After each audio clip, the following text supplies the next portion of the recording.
Assalamualaikum warahmatullahi wabarakatuh. Saya Yuriana Argusamudra, NIM 20514000027, kelas 5A, Program Studi Bimbingan dan Konseling Universitas Veteran Bangun Nusantara Sukoharjo, ingin menampilkan sebuah video yaitu dialog konseling dengan teknik kognitif restructuring dan kontrak perilaku.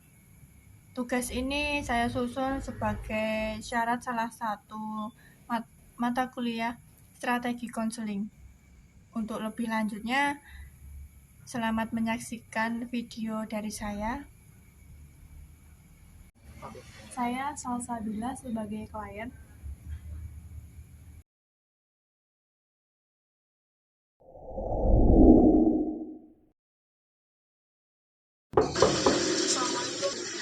Waalaikumsalam, silahkan masuk.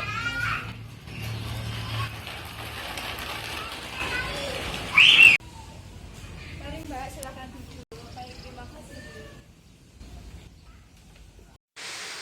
Pembulian fisik karena badan terlalu kurus. Teknik kognitif restructuring dan strategi kontrak perilaku. Identitas siswa: nama Salsabila, kelas 10 IPS 2, sekolah SMA Negeri 1 Mojo 8. Latar belakang: siswi kelas 10 IPS 2 bersekolah di SMA Negeri 1 Mojo 8, seorang anak perempuan kelas 10 IPS 2 yang bernama Salsabila. Salsabila merupakan siswi yang pandai, rajin, dan juga anak yang aktif. Tetapi, akhir-akhir ini prestasi Salsabila menurun, dan dia lebih suka diam dan tidak pernah bermain dengan teman-temannya. Ternyata, Salsabila menjadi korban pembulian fisik oleh teman-teman sekelasnya. Dia diejek karena bentuk fisik Salsabila yang badannya terlalu kurus, sehingga membuat Salsabila menjadi selalu berpikir negatif. Prestasinya menurun, dan karena Salsabila sudah merasa lelah atas perlakuan teman-temannya, akhirnya Salsabila ingin melaksanakan proses konseling dengan guru BK.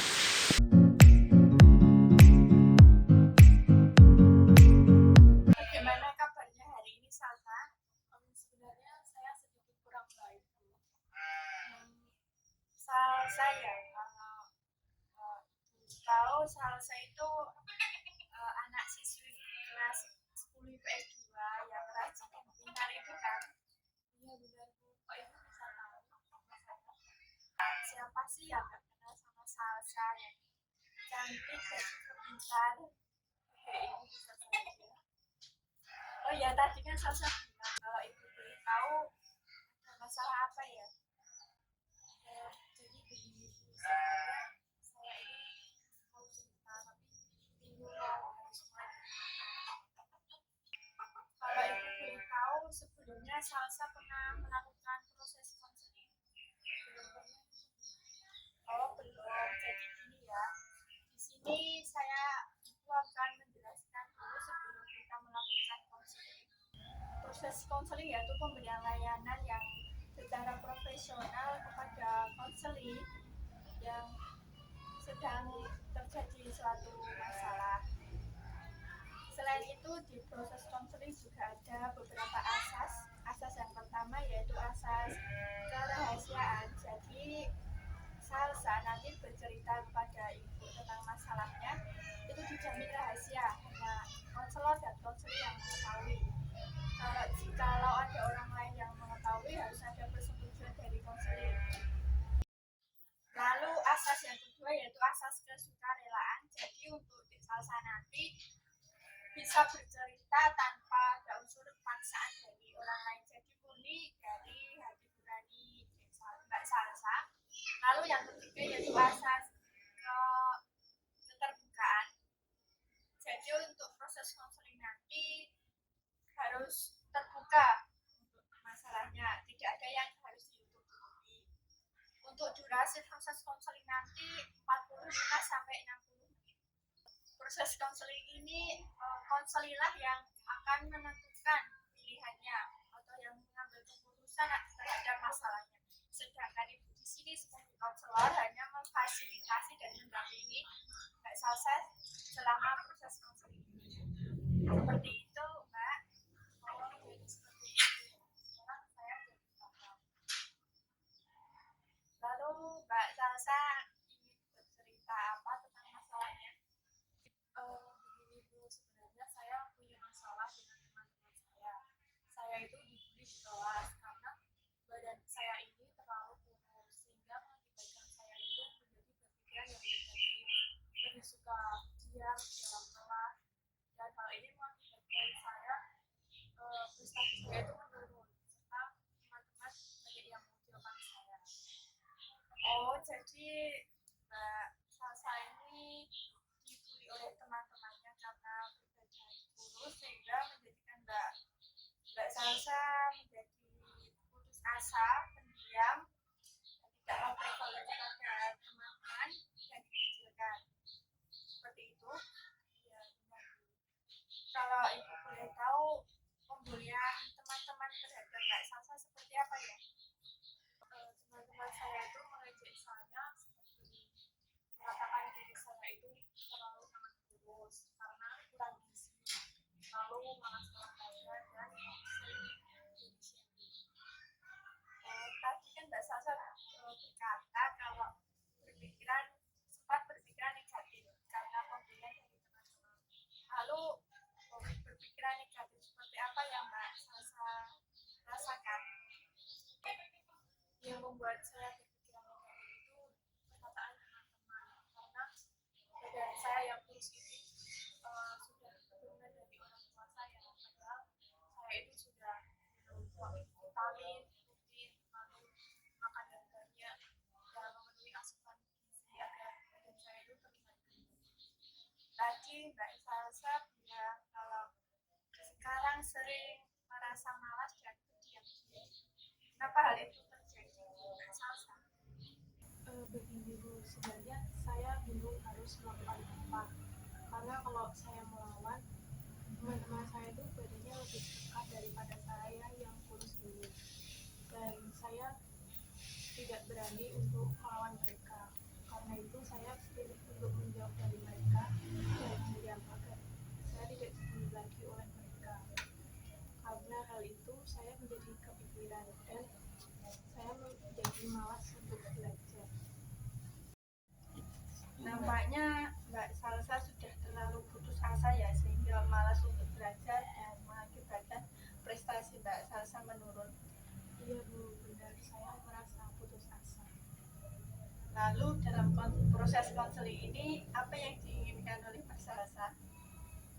Saya ingin menghilangkan pikiran-pikiran negatif saya tentang persepsi mereka terhadap saya, karena hal itu bisa mengakibatkan semangat belajar saya menurun, sehingga saya ingin membuktikan kepada mereka kalau suatu saat nanti pasti saya bisa gemuk seperti mereka.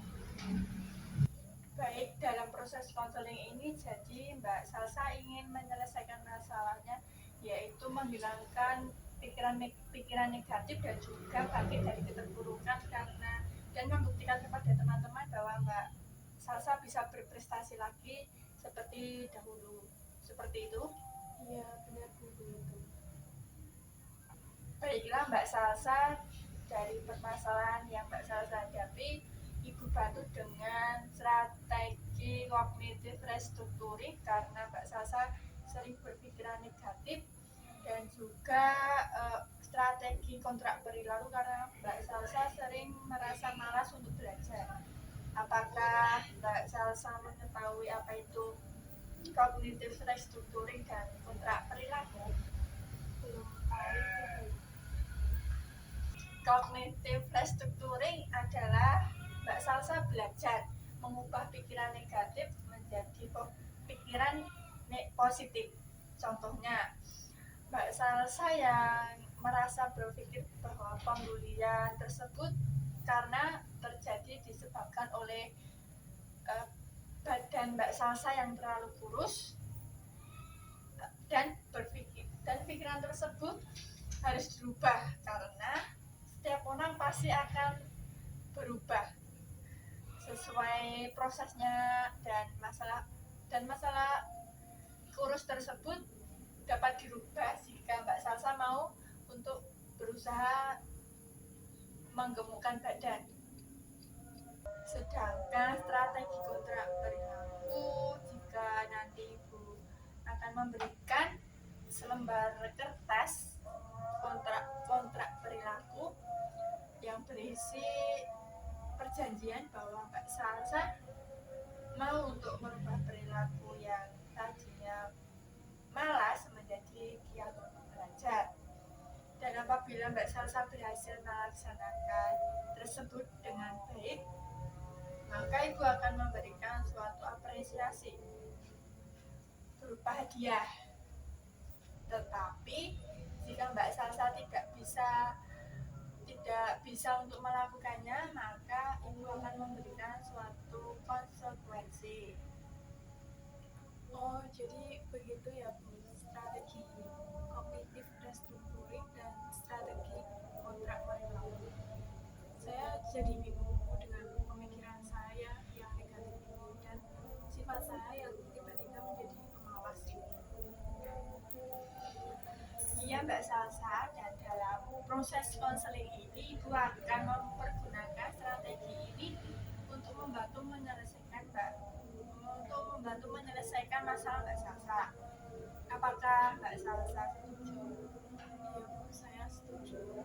Baik, Ibu mau bertanya pada Mbak Salsa, apakah berpikir negatif dalam bermalas-malasan merupakan hal yang baik? Tidak Bu, hal tersebut seharusnya tidak dilakukan. Baiklah, Ibu ingin bertanya lagi, apakah dengan Mbak Salsa melakukan hal tersebut, masalah Mbak Salsa akan terselesaikan? Tidak Bu, justru itu membuat saya semakin terbingung. Bagus. Jika Mbak Salsa bisa berpendapat seperti itu, jadi sekarang yang perlu Mbak Salsa ketahui bahwa apa yang sudah Mbak Salsa lakukan sudah membuat diri Mbak Salsa semakin terpuruk dan tidak bisa menyelesaikan suatu masalah dan juga menambah beban. Iya Bu, saya sadar bahwa sebenarnya tindakan yang saya lakukan itu salah dan seharusnya saya tidak melakukannya. Coba pikirkan, jika Mbak Salsa tetap terpuruk dalam masalah dan selalu berpikiran negatif dan sering bermalas-malasan, apakah Mbak Salsa bisa menjadi seorang siswa yang lebih baik lagi? Tidak Bu, saya harus berubah. Lalu perubahan apa yang akan Mbak Salsa lakukan? Tidak Bu, saya akan berusaha untuk menghilangkan pikiran negatif saya ini agar saya bisa menerima dengan ikhlas keadaan saya, serta saya harus lebih giat belajar lagi supaya saya bisa membuktikan kepada teman-teman saya nanti bahwa suatu saat nanti saya bisa gemuk. Baiklah, jika Mbak Salsa mau berubah dan menjadi orang yang lebih baik lagi, Ibu akan selalu mendukung. Tetapi, apakah Mbak Salsa tidak menyesal atas keputusan tersebut? Tidak Bu, saya tidak merasa menyesal. Saya sadar saya harus berubah. Bagus sekali Mbak Salsa. Jika Mbak Salsa sudah menentukan pikiran positif, mulailah untuk kembali ke Mbak Salsa yang dulu, yang aktif, yang rajin belajar, prestasi, tidak malas-malasan, dan selalu semangat, pantang menyerah. Baik Bu, saya akan mencobanya. Baiklah, supaya Mbak Salsa tidak lupa dengan apa yang akan Mbak Salsa lakukan, bagaimana kalau tindakan yang akan Mbak Salsa lakukan dicatat, sebaiknya dicatat dan diketahui oleh saya. Kenapa harus ditulis Bu? Ya, supaya Mbak Salsa biar tidak lupa dengan apa yang Mbak Salsa lakukan. Jadi berpedoman apa yang Mbak Salsa tulis. Apakah Mbak Salsa bersedia? Iya Bu, saya bersedia. Baik, setelah sesi ini saya akan memberikan file putra kita. Lalu kertas yang tersebut silakan dibawa dan siap, dan setiap mau melaksanakan apa yang ada dalam isi tulisan kertas tersebut, dan saya yakin jika Mbak Salsa melakukannya dan harus dilakukan secara bersungguh-sungguh, maka permasalahan Mbak Salsa akan terselesaikan. Dan jika Mbak Salsa berhasil melakukannya, Ibu akan memberikan apresiasi, yaitu berupa hadiah untuk Mbak Salsa sebagai tanda penghargaan jika Mbak Salsa berhasil. Jadi, mulai kapan Mbak Salsa melakukannya? Iya Bu, secepatnya. Mulai besok saya akan melakukannya. Ya, lebih cepat lebih baik. Bagaimana Mbak Salsa? Apakah ada yang ingin diceritakan lagi? Untuk sementara itu saja Bu. Baiklah Mbak Salsa, hari ini Mbak Salsa sudah bisa menyelesaikan masalah Mbak Salsa sendiri dan sudah berpikir positif dari yang negatif, karena ulah teman-teman Mbak Salsa yang sering membuli, dan Mbak Salsa tidak bermalas-malasan lagi dan lebih bersemangat untuk meraih prestasi Mbak Salsa. Iya Bu, terima kasih sekali. Lalu bagaimana perasaan Mbak Salsa setelah melakukan proses konseling ini? Saya merasa lebih lega Bu, dan saya merasa lebih tahu berkat Ibu. Saya mengucapkan terima kasih sekali kepada Ibu karena telah membantu saya. Baik Mbak Salsa, sama-sama. Nampaknya proses konseling kita sudah kita lalui selama 45 menit. Bagaimana jika pertemuan ini diakhiri saja? Sebelum kita akhiri konseling ini, Mbak Salsa harus melaporkan hasilnya ke saya mengenai kelanjutan proses konseling ini. Iya Bu, minggu depan saya akan menghubungi lagi dan ngobrol-ngobrol lebih lanjut lagi sama Ibu tentang apa yang telah saya lakukan. Baik, jika tidak ada yang ingin diceritakan lagi, cukup sampai di sini proses sesi konseling yang kita lalui. Iya Bu, terima kasih. Kalau begitu saya izin